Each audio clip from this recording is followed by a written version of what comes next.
of South Carolina.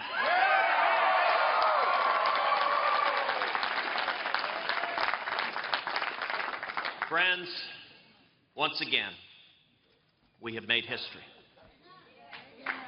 You, the good people of South Carolina, and our incredible volunteers all over the country, continue to defy the pundits and to produce extraordinary results.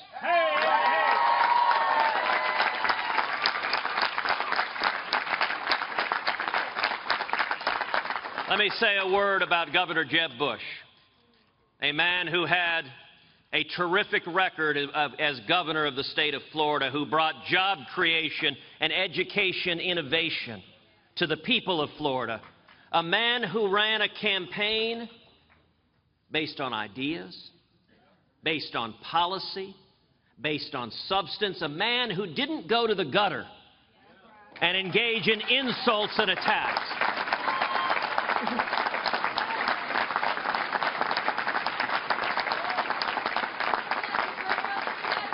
Governor Bush brought honor and dignity to this race. Tonight he has suspended his campaign, but Heidi and I give our very best to Jeb and Columba and their entire extraordinary family. We wish them the best and we thank them for their remarkable campaign.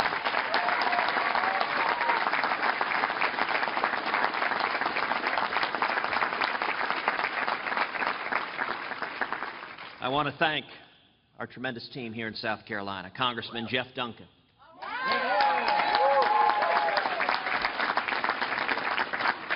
Congressman Mark Sanford,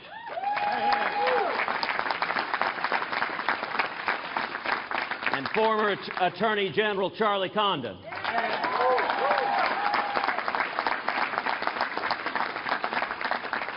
Senator Lee Bright,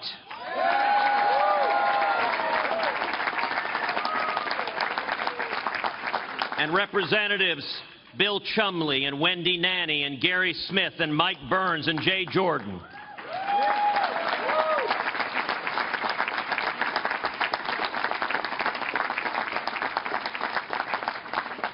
And Ray Nash and Pastor Mike Gonzalez.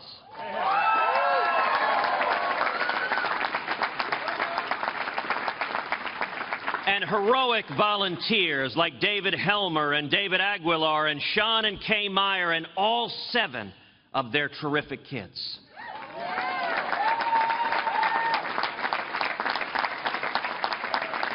And the nearly 500 South Carolina pastors that endorsed and joined this campaign.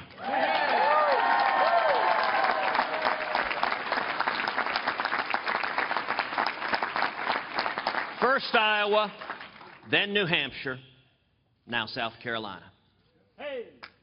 We don't know the exact results right now. Right now, we are effectively tied for second place. But each time, defying expectations and causing the pundits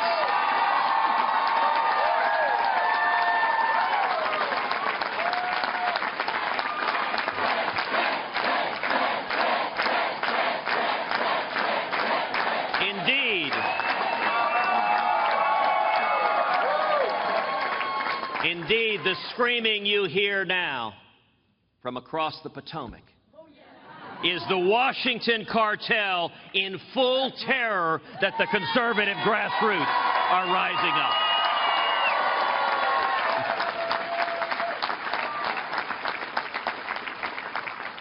But before we reflect on what we have together accomplished, I'd like to pause for a moment of silence in honor of a great man, an American hero, Justice Antonin Scalia.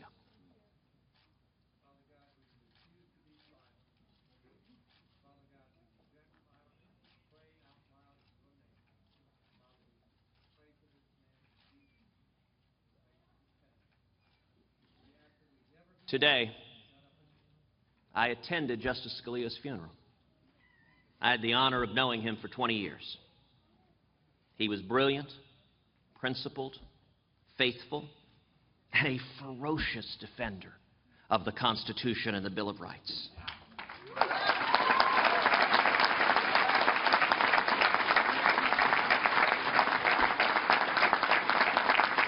As Ronald Reagan was to the presidency, so too was Justice Scalia to the U.S. Supreme Court.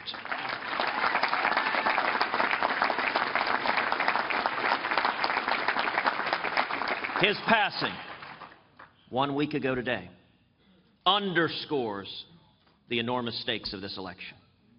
It is not just one, but two branches of government that are at stake. And Justice Scalia's replacement will not be decided by the Washington power brokers.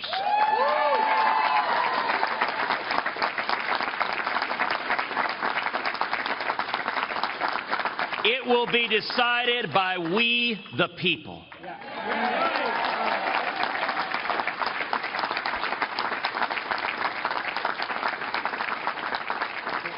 This election will be a referendum on the Supreme Court.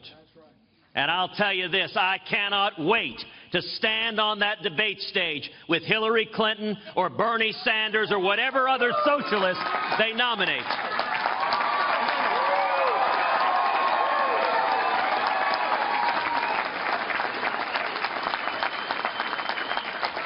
And make the case against their radical vision of the Constitution that would strip away life and marriage and religious liberty and the Second Amendment and the basic rights of every American citizen.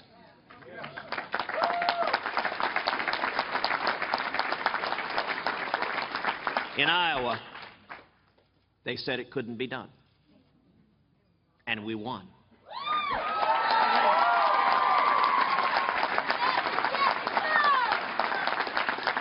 In New Hampshire, they said a conservative, a Bible-believing Christian could not compete. And we defied expectations.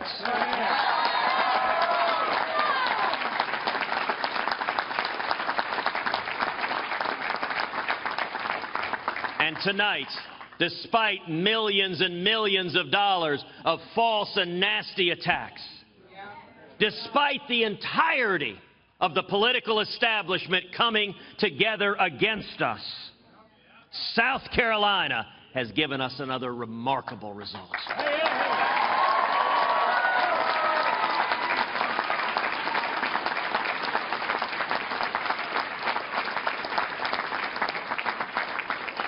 Together, Iowa, New Hampshire, and South Carolina tell us three things.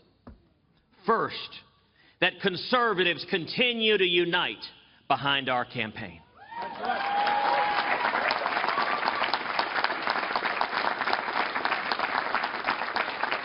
If you are a conservative, this is where you belong, because only one strong conservative is in a position to win this race.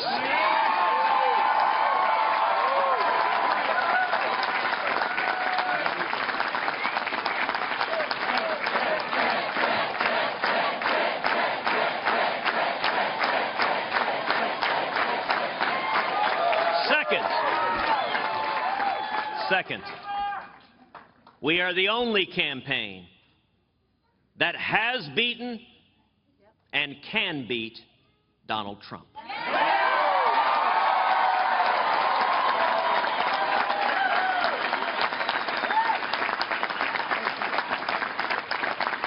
That's why Donald relentlessly attacks us and ignores all the other candidates.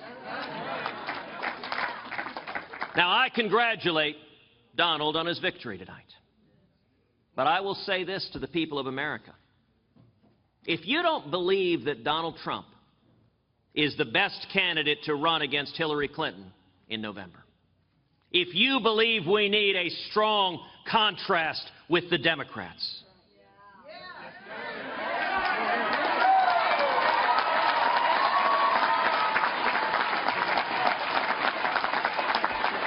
then we welcome you aboard our team. We welcome you to be part of the over 200,000 volunteers and the over 980,000 volunteers' contributions at tedcruz.org. Join us at tedcruz.org.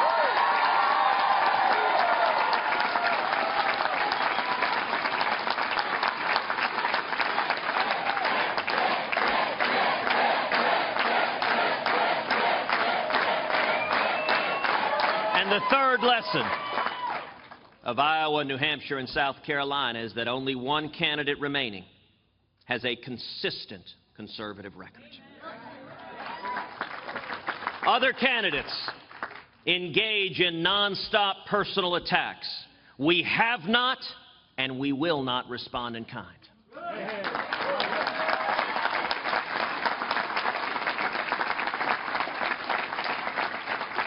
There is a reason other candidates resort to insults, and it is that they cannot defend the substance of their record.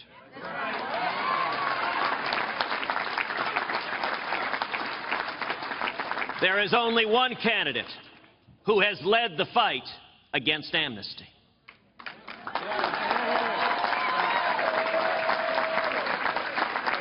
Who has led the fight against Obamacare.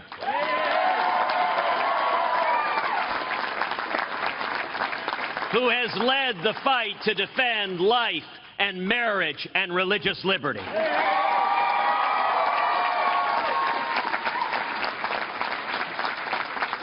Who has led the fight to protect our right to keep and bear arms under the Second Amendment.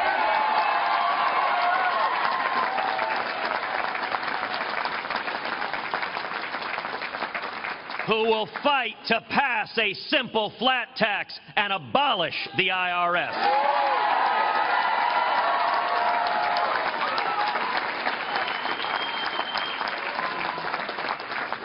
Only one candidate has stood up to the corrupt deal-making in Washington, said no to the corporate welfare, and indeed only one candidate took on the ethanol mandate in Iowa and won.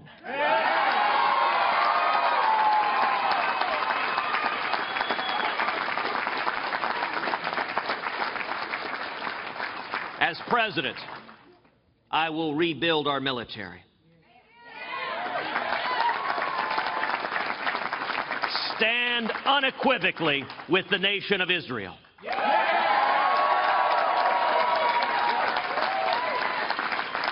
And utterly destroy ISIS.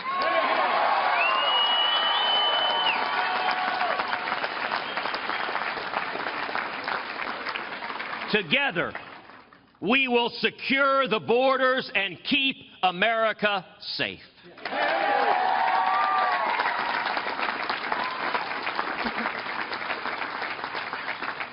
And I give you my solemn word that every justice I appoint to the U.S. Supreme Court will be a principled constitutionalist who will be faithful and will vigorously protect the fundamental rights of our children and grandchildren.